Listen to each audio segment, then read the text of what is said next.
നമസ്കാരം. ഇന്ന് നമ്മൾ സംസാരിക്കാൻ പോകുന്നത് സത്യം പറഞ്ഞാൽ നമ്മൾ എല്ലാവരും ഇടയ്ക്കെങ്കിലും ചിന്തിക്കുന്ന ഒരു കാര്യത്തെപ്പറ്റിയാണ്. നമ്മുടെയൊക്കെ കുടുംബ ബന്ധങ്ങൾക്കിപ്പോ എന്താ സംഭവിക്കുന്നത്? പണ്ടത്തെ ആ ഒരു സ്നേഹവും ഒത്തൊരുമയും ഒക്കെ എങ്ങോട്ട് പോയി? വാ, നമുക്കിതിന്റെ ഉള്ളിലേക്കൊന്ന് ഇറങ്ങിച്ചെന്ന് നോക്കാം. ശരിക്കും ഈ വാക്കുകൾ കേൾക്കുമ്പോൾ എന്താ തോന്നുന്നത്? ഉള്ളിലൊരു ചെറിയ നൊമ്പരം വരുന്നുണ്ടല്ലേ? ഓണത്തിനും വിഷുവിനും ഒക്കെ ആൾക്കാരെ നിറഞ്ഞിരുന്ന ആ തറവാടും ആ ചിരിയും കളിയുമൊക്കെ അതൊക്കെ ഇപ്പോൾ വെറുമൊരു വേദനിക്കുന്ന ഓർമ്മയായി മാറിക്കൊണ്ടിരിക്കുകയാണോ? അപ്പോ നമുക്കാദ്യം ആ പഴയ കാലത്തേക്ക് ഒന്ന് പോയി നോക്കിയാലോ?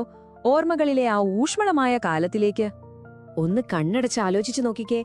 വലിയ മുറ്റൊക്കെയുള്ള ആ പഴയ തറവാട് വീടുകൾ, അവിടെ മുത്തശ്ശനും മുത്തശ്ശിയും തൊട്ട് കൊച്ചുമക്കൾ വരെ എല്ലാവരും ഒരുമിച്ചു കൂടും. പിന്നെ പറയേ വേണ്ട, കഥ പറച്ചിലും പൊട്ടിച്ചിരികളും ഒരുമിച്ചിരുന്ന് ഭക്ഷണം കഴിക്കലും. ശരിക്കും പറഞ്ഞാല് ആണുങ്ങൾക്കും പെണ്ണുങ്ങൾക്കും കുട്ടികൾക്കുമെല്ലാം അതൊരു സന്തോഷത്തിന്റെ ലോകം തന്നെയായിരുന്നു. അവിടെ പണത്തിനോ പദവിക്കോ അല്ല, സ്നേഹത്തിനായിരുന്നു ഏറ്റവും വലിയ വില. എന്തൊരു കാലമായിരുന്നു അതല്ലേ? ശരി, ആ നല്ല ഓർമ്മകൾ അവിടെ നിൽക്കട്ടെ. ഇനി നമുക്ക് നേരെ ഇന്നത്തെ കാലത്തേക്ക് വരാം. ആ പഴയ കുടുംബചിത്രം ഇപ്പോൾ എങ്ങനെയൊക്കെയാണ് മാറിപ്പോയിരിക്കുന്നതെന്ന് നോക്കാം. ഇവിടെയാണ് കാര്യങ്ങൾ ശരിക്കും മാറിമറിയുന്നത്. പണ്ട് എല്ലാവരും ഒരുമിച്ച് ഒരേ മനസ്സോടെ കാര്യങ്ങൾ ചെയ്തിരുന്നൊരു കാലം. ഇന്നോ അതൊക്കെ വെറും യാന്ത്രികമായ ചടങ്ങുകൾ മാത്രമായി. പണ്ട് കഥകൾ പറഞ്ഞിരുന്ന സ്ഥാനത്ത് ഇന്നെല്ലാവരും അവരവരുടെ സ്മാർട്ട് ഫോണിന്റെ ലോകത്താണ്. ഒരേ റൂമിലിരുന്നാലും ആരും പരസ്പരം മിണ്ടുന്നില്ല. ആഴത്തിലുള്ള ബന്ധങ്ങളൊക്കെ പോയിട്ട് വെറും ഔപചാരികമായ പരിചയപ്പെടലുകൾ മാത്രം ബാക്കിയായി. ഇതിലെ ഏറ്റവും സങ്കടകരമായ ഒരു കാര്യമാണിത്. ഇന്നത്തെ കുട്ടികൾക്ക് സ്വന്തം കസിൻസിനെ പോലും തിരിച്ചറിയാൻ പറ്റുന്നില്ല. വല്ലപ്പോഴും ഒരു കല്യാണത്തിനോ മറ്റോ കാണുമ്പോ നമ്മൾ തന്നെ അവരെ പരിചയപ്പെടുത്തണം. മോളെ, ഇത് നിന്റെ അമ്മായിയുടെ മോനാ എന്നൊക്കെ പറഞ്ഞ്. പക്ഷെ ആ പരിചയപ്പെടുത്തൽ അവിടെ തീരും. അടുത്ത തവണ കാണുമ്പോഴും ഇതേ അവസ്ഥ തന്നെ. ആ ബന്ധം അവിടെയെങ്ങും വളരുന്നില്ല. ശരിക്കും ഇന്നത്തെ ഫാമിലി ഗെറ്റ് ടുഗദറുകൾ നോക്കിയാൽ നമുക്ക് കാണാൻ പറ്റും. അവിടെ പല പല തുരുത്തുകളായിരിക്കും. കസിൻസൊക്കെ അവരുടെ ഒരു ഗ്രൂപ്പായിട്ട് ഒതുങ്ങിക്കൂടും. പുരുഷന്മാരിൽ പലരും അവരുടെ ഒരു ലോകത്തേക്ക് മാറും. സ്ത്രീകൾക്കാണെങ്കിൽ അടുക്കളയിലെ പണിയിൽ നിന്ന് തലയുയർത്താൻ സമയം കിട്ടില്ല. എല്ലാവരും വരുന്നു, കഴിക്കുന്നു, പോകുന്നു, അത്രമാത്രം. മനസ്സ് തുറന്നൊരു സംസാരം പോലും അവിടെ നടക്കുന്നില്ല. അപ്പൊ എന്തുകൊണ്ടാണ് ഇങ്ങനെ സംഭവിക്കുന്നത്? ഒരു പ്രധാന കാരണം പണമാണ്. അതെ, പണവും അതിനോട് ചേർന്നു വരുന്ന ചില മനോഭാവങ്ങളും. നമുക്കതിലേക്ക് കടക്കാം. ഒരു കാര്യം നമ്മൾ സമ്മതിക്കണം. ഇന്ന് മിക്ക കുടുംബങ്ങളിലും ഭർത്താവും ഭാര്യയും ജോലിക്ക് പോകുന്നുണ്ട്. സാമ്പത്തികമായി അവർക്ക് നല്ല സ്വാതന്ത്ര്യമുണ്ട്. ഇത് തീർച്ചയായും ഒരു പുരോഗമനം തന്നെയാണ്, അതിലൊരു സംശയവുമില്ല. പക്ഷേ ഒരു ചോദ്യമുണ്ട്. ഈ സാമ്പത്തിക സ്വാതന്ത്ര്യം നമ്മളെ കുറച്ചൊക്കെ അഹങ്കാരികളാക്കിയോ? അതായത്, ഞങ്ങൾ സ്വന്തമായി കാശുണ്ടാക്കുന്നുണ്ട്, ഞങ്ങൾക്ക് ജീവിക്കാൻ വേറെ ആരുടെയും സഹായം വേണ്ട എന്നൊരു ചിന്ത. കേൾക്കുമ്പോൾ ശരിയാണെന്ന് തോന്നാം. പക്ഷേ ഈ ചിന്ത നമ്മളെ പതിയെ ബന്ധങ്ങളിൽ നിന്ന് അകറ്റുകയാണ്.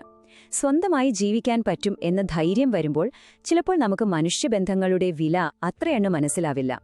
പൈസയുണ്ടെങ്കിൽ എല്ലാമായെന്നൊരു തോന്നൽ, അവിടെയാണ് തെറ്റുപറ്റുന്നത്. ഇതിന്റെ കൂടെ വരുന്ന മറ്റൊരു കാര്യമാണ് ഈ ഷോ ഓഫ് സംസ്കാരം. ഇന്നത്തെ കല്യാണങ്ങളൊക്കെ നോക്കിയാൽ മതി.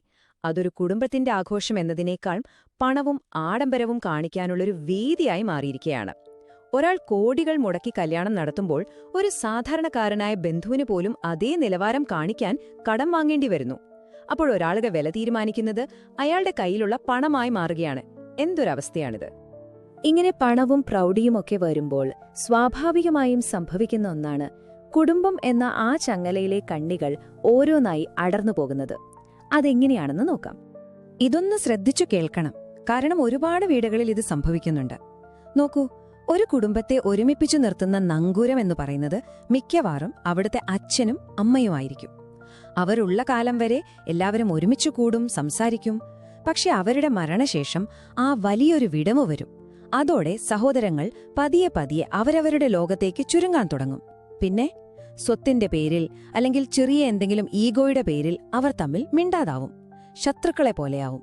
ഒന്നോർത്തു നോക്കൂ, ഒരേ മുറ്റത്ത് കളിച്ചു വളർന്നവർ മുഖത്തോട് മുഖം നോക്കാത്ത അപരിചിതരാവുന്നു. ഇതിലും വലിയൊരു ദുരന്തമുണ്ടോ? ശരി, ഇങ്ങനെ എല്ലാവരും അവരവരുടെ തുരുത്തുകളിലേക്ക് ഒതുങ്ങിക്കൂടുമ്പോ അതിന്റെ വില എന്തായിരിക്കും? എപ്പോഴാണ് നമ്മളിത് ശരിക്കും തിരിച്ചറിയാൻ പോകുന്നത്? നമ്മളൊന്ന് ആലോചിച്ചു നോക്കിയേ. നാളെ നമുക്ക് പെട്ടെന്നൊരു അസുഖം വന്നു, ഹോസ്പിറ്റലിൽ അഡ്മിറ്റായി, അല്ലെങ്കിൽ കയ്യിലിരുന്ന പൈസയൊക്കെ പോയി വലിയൊരു സാമ്പത്തിക പ്രതിസന്ധി വന്നു. അപ്പോ ആരാണ് നമുക്കൊരു താങ്ങായി കൂടെയുണ്ടാവുക? ആത്മാർത്ഥമായിട്ട് ആരാണ് ഓടിവരിക? അവിടെയാണ് ആ ഞെട്ടിക്കുന്ന സത്യം നമ്മൾ തിരിച്ചറിയുന്നത്. ശരിക്കും ഒരു പ്രതിസന്ധി വരുമ്പോൾ ആ കല്യാണത്തിനും പാർട്ടിക്കുമൊക്കെ കണ്ട ആൾക്കൂട്ടം മുഴുവൻ അപ്രത്യക്ഷമാകും. ആ സമയത്ത് നമുക്ക് ഏറ്റവും കൂടുതൽ ആവശ്യം കയ്യിൽ കുറെ പണമല്ല, സ്നേഹത്തോടെ ഒന്ന് ചേർത്ത് പിടിക്കാൻ ധൈര്യം തരാൻ ഒരാളാണ്. അത് പണം കൊടുത്ത് വാങ്ങാൻ പറ്റില്ലല്ലോ, അല്ലേ? അപ്പൊ ഇതിൽ നിന്നൊക്കെ നമുക്ക് എന്താണ് മനസ്സിലാക്കാൻ കഴിയുന്നത്? ഒരുപക്ഷെ നമ്മുടെ വേരുകളിലേക്ക് തിരിച്ചു പോകാനുള്ള സമയമായി എന്നൊരു ഓർമ്മപ്പെടുത്തലാണ് ഇതെല്ലാം. നോക്കൂ, കാലം മാറുന്നതിനനുസരിച്ച് മാറ്റങ്ങളുണ്ടാവും. സാമ്പത്തിക പുരോഗതിയും വ്യക്തിസ്വാതന്ത്ര്യവും ഒക്കെ നമുക്ക് വേണ്ടത് തന്നെയാണ്. പക്ഷേ അതിനർത്ഥം നമ്മുടെ വേരുകൾ അറുത്തുമാറ്റണമെന്നല്ല.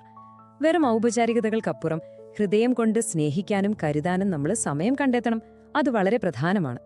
ഒരു കാര്യം ഉറപ്പാണ്, ജീവിതത്തിന്റെ അവസാന കാലത്ത് നമ്മൾ തിരിഞ്ഞു നോക്കുമ്പോൾ നമ്മുടെ ബാങ്ക് ബാലൻസോ നമ്മൾ വാങ്ങിക്കൂട്ടിയ കാറുകളോ വീടുകളോ ആയിരിക്കില്ല നമുക്ക് സമാധാനം തരുന്നത്. പകരം നമ്മൾ സ്നേഹിക്കുകയും നമ്മളെ സ്നേഹിക്കുകയും ചെയ്ത കുറച്ച് നല്ല മനുഷ്യരുടെ ഓർമ്മകളായിരിക്കും. ആ ഒരു ചിന്ത മാത്രം മതി നമ്മുടെ ബന്ധങ്ങളുടെ വില തിരിച്ചറിയാൻ. ഈ ഒരു കാര്യം നിങ്ങളെയും ചിന്തിപ്പിക്കുന്നു എന്ന് വിശ്വസിക്കുന്നു. നന്ദി.